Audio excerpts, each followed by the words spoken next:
Hello మిత్రులారా, ఇప్పుడు నేను వంకాయ బోండాలు చేస్తున్నాను. అందులోకి మనం పిండి కలుపుకోవడానికి శనగపిండి, అందులో కొద్దిగా ఉప్పు, జీలకర్ర, సోడా పొడి, కొద్దిగా కాంచిన నూనె వేస్తే మామూలుగా బోండాలు బాగుంటాయి. మిరపకాయ బజ్జీలకు కానీ ఏమిటికన్నా కానీ కాంచిన నూనె కొద్దిగా వేయాలి. వేసిన తర్వాత మనం కొద్దిగా నీళ్ళు వేసి ఈ పిండిని కొద్దిగా గట్టిగా, అంటే అంత గట్టిగా కాదు అంత మెత్తగా కాదు, మనం బజ్జీల పిండిలాగా కలుపుకోవాలి.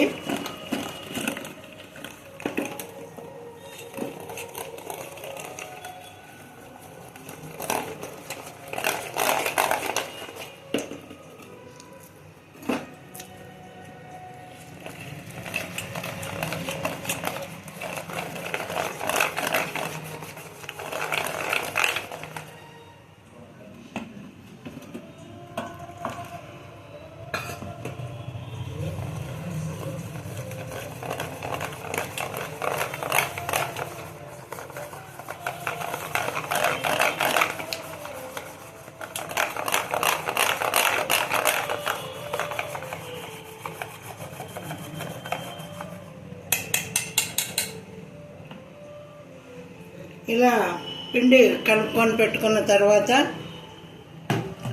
మనం వంకాయలు ముందే ఉడికించుకోవాలి. వంకాయలు కొద్దిగా ఉప్పు వేసి ఇట్లా 4 చీలికల్లాగా చేసి ముందుగానే ఉడికించి పెట్టుకోవాలి. అందులోకి తెల్లవాయలు, ఉప్పు, కారం పొడి ఈ 3 కూడా మిక్సీకి వేసి దీన్ని వంకాయల్లోకి నించాలి. ఎందుకంటే వంకాయలు చప్పగా ఉంటాయి కాబట్టి మనం ఈ తెల్లవాయ మిరప్పొడి నించినట్లయితే తినడానికి బాగుంటాయి కాబట్టి అందుకోసమనే ఈ తెల్లవాయ మిరప్పొడి ఇందులోకి నించాలి.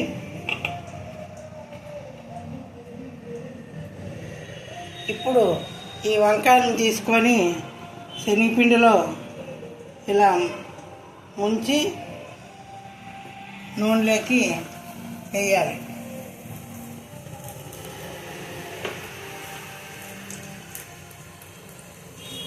ఇవి సాయంత్రం పూట మనం స్నాక్స్గా తింటే బాగుంటుంది. ఈ చలికాలంలో మనం వేడిగా ఏదైనా కూడా సాయంత్రం పూట తింటే బాగుంటుంది కాబట్టి ఈ వంకాయ బజ్జీలని మీరు చేసుకుంటారని, సులభంగా తయారయ్యేటివి. అందుకోసమని అందరూ కూడా ఈ వీడియో చూసి రాని వాళ్ళు కూడా నేర్చుకొని ఈ వంకాయ బజ్జీలని తయారు చేసుకోవాలని చెప్పని మిమ్మల్ని కోరుతున్నా.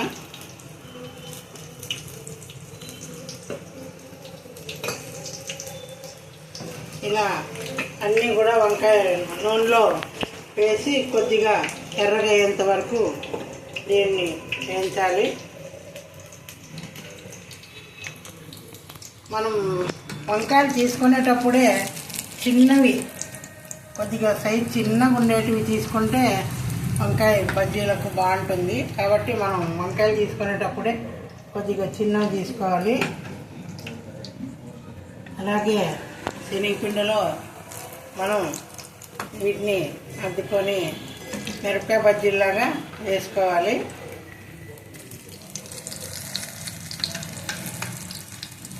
కొద్దిగా గోల్డెన్ కలర్ వచ్చేంత వరకు కూడా వీటిని బాగా వేయించాలి. తక్కువ మంట మీద వేయించితే లోపల కూడా బాగా కాలుతుంది కాబట్టి ఆల్రెడీ ఉడికించిన వంకాయలే కాబట్టి ఇవి బాగా వేగుతాయి. కాబట్టి మీరు నిదానంగా వీటిని వేయించాలి.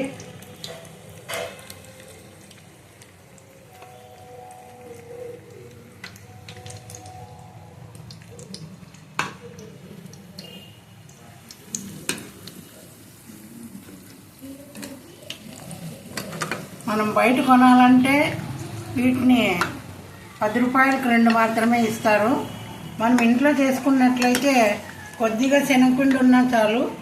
ఆ శనగపిండిలోకి మనం మామూలుగా ఉప్పు, సోడా పొడి ఇవన్నీ వేసి మనం ఇంట్లోనే తయారు చేసుకుంటే బాగుంటుంది. ఎందుకంటే బయట నూనె కూడా అన్నీ కల్తీ నూనె వాడతారు. అదేవిధంగా పిల్లలకు కూడా ఆరోగ్యాలు చెడిపోతాయి. కాబట్టి మనం వీలైనంత 10 నిమిషాల్లో అయ్యే పనే కాబట్టి వీటిని ఇంట్లోనే తయారు చేసుకోవడం మంచిది. ఎప్పుడు మిరపకాయ బజ్జీలు అంటే ఒకే రకం అంటే కూడా బోరు. అందుకోసం అప్పుడప్పుడు ఆలు బజ్జీలు, వంకాయ బజ్జీలు, అదేవిధంగా టమాటా బజ్జీలు ఎన్నో రకాలు ఉన్నాయి. కాబట్టి ఈ వంకాయ బజ్జీలు కూడా చాలా రుచికరంగా ఉంటాయి. కాబట్టి మీరందరూ చేసుకొని వీటిని ఆహ్లాదించి తిని మీరు అందరూ సబ్స్క్రైబ్ చేసి లైక్ చేసి షేర్ చేయాలని చెప్పని కోరుతున్నాను.